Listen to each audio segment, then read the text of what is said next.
Welcome back to Rough Diamond Recipes. Today's recipe is gnocchi with sun-dried tomato pesto.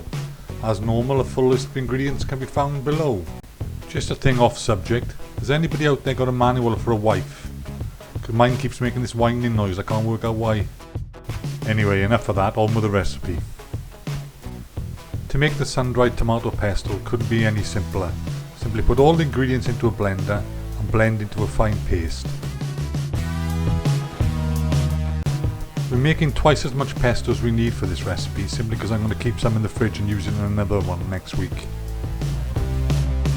When the pesto is well blended, put in a suitable jar and place in the refrigerator until needed.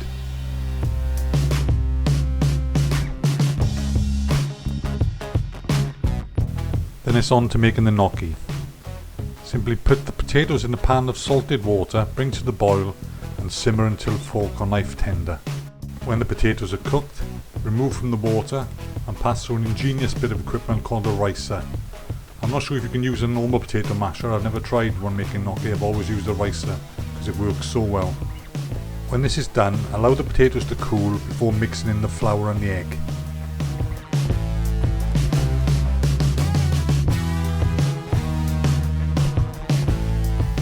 My wife always starts this mixing process with a spoon and then goes in with her hands.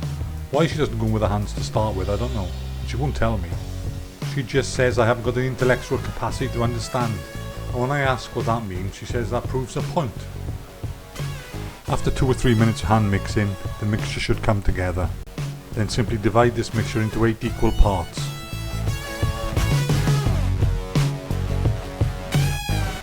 Then form each part into a ball. The next part of the procedure is on a floured surface, roll each ball into an elongated sausage shape as you see here. When this is done, use a knife and cut into gnocchi sized pieces. Then simply repeat for the remaining 7 portions. When all the gnocchi has been prepared, simply put on a well floured surface, i.e. a plate, till you're ready to cook. Quick note, we're only going to cook with half the prepared gnocchi, we're freezing the rest because it does freeze very well. Then when you are ready to cook them, simply bring a pan of salted water to a very light simmer, add the gnocchi in batches and allow it to simmer until they float to the surface. When they're at the surface, leave them cook for another 20 seconds, then out of the pan and reserve.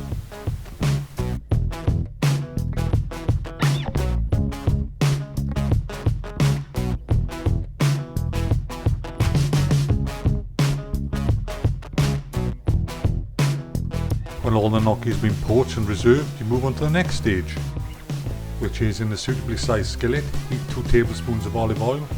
When the olive oil is hot, add the gnocchi and fry off until it takes some colour.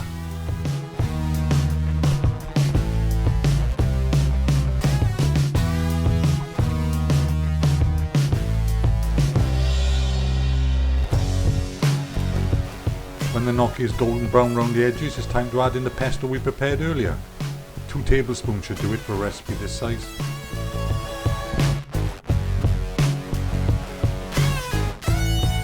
And all that's left is to mix through the pesto and cook off the harshness of the garlic.